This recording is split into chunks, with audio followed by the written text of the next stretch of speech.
فتحي هنشوف ايه بالظبط. لسه 3 دقايق ما بانتش الامور، وجماهير الزمالك والاهلي او الاهلي والزمالك ملتهبه. تتلعب الكوره وتنزل في نص الملعب على طول. مالك اذا لم يتذكروا الماضي بتاعهم هتبقى في مشكله ليهم. هنشوف النهارده ايه اللي هيحصل. هل يتذكر ابو تريكه ورفاقه الماضي ولا الزمالك ما يدهمش فرصه؟ ده اللي هنشوف. فتح الله، عبد الشافي بره الملعب، اوت. تتلعب الكوره هناك. حسام غالي عايزين نشوف الملعب اكتر من الجماهير، مخرج مهتم قوي. وضربه حره وشيكابالا يلفها ووائل جمعه يطلعها. هي الحلوه قوي، هي مصدر الخطوره لنادي الزمالك. هو صانع العاب جيد جدا، وعشان كده حسام حاطط حازم امام ومحمد ابراهيم ياخدوا الكرات من شيكابالا في عمق دفاعات نادي الاهلي. عبد الواحد السيد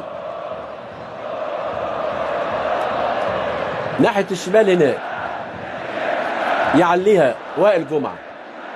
ابراهيم صلاح بدماغه يخش الشريف عبد الفضيل، يردها على طول ابراهيم صلاح. 3-4 نقلات عشان خاطر يبدو ان هم قعدوا مع بعض، يعني رفاق ابو تريكه، وقال له يا جماعه ما يصحش احنا كده اهوت، هيبقى الناس حتى هتتضايق مننا، الدنيا كلها هتضلم علينا. فبالتالي بداوا يلعبوا بمنتهى القوه زي ما حضرتك شايفين.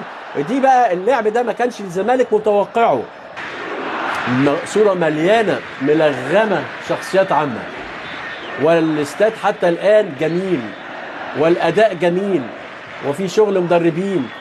وهنشوف هل قام شريف عبد الفضيل ولا ايه طلع بياخد من شيكابالا.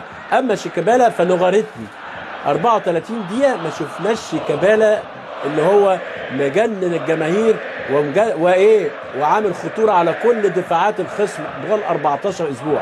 ايه اللي حصل؟ ما اعرفش، رغم ان ما حدش ماسكه، انما هو النهارده هابط كده ما اعرفش ازاي. ورمي التماس لنادي الاهلي. طبعا الجماهير الاحمر فوجئت باداء فرقتها، هي كانت جايه كمشانه وتقول يا رب استر، انما لقت حاجه ثانيه خالص. على فكره تحسب لزيزو وتحسب لابو تريكه ورفاقه. رمي التماس للنادي الاهلي.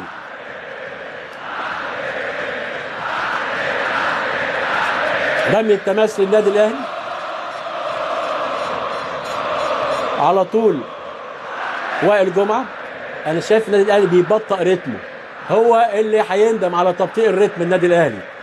يعني هو اللي مستحوذ. الشوط الاول كان رتمه سريع، في الشوط الثاني صحيح حسام حسن بدا يضغط عليهم، يتعالج بره عمر جابر، ولا زالت جماهير الابيض والاحمر منتشيه بالمباراه.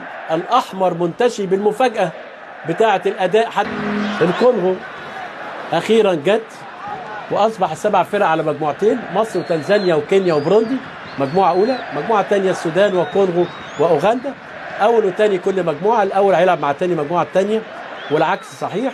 والدوره هتبدا من 5 يناير تنتهي 17 طبعا عشان المنتخب الوطني والكابتن حسن شحاته ورفاقه شوقي وحماده وسمير عدلي والدكتور ماجد والدكتور حسام الابراشي والكابتن حسنين حمزه، يعني جنود مجهولين نتمنى لهم كل التوفيق ان شاء الله.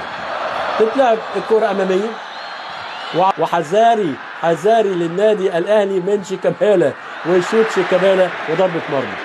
كل الامور وارده يا جماعه، ممكن الاهلي يجيب جول، ممكن الزمالك يجيب جول، ويبدو ان في تغيير تاني.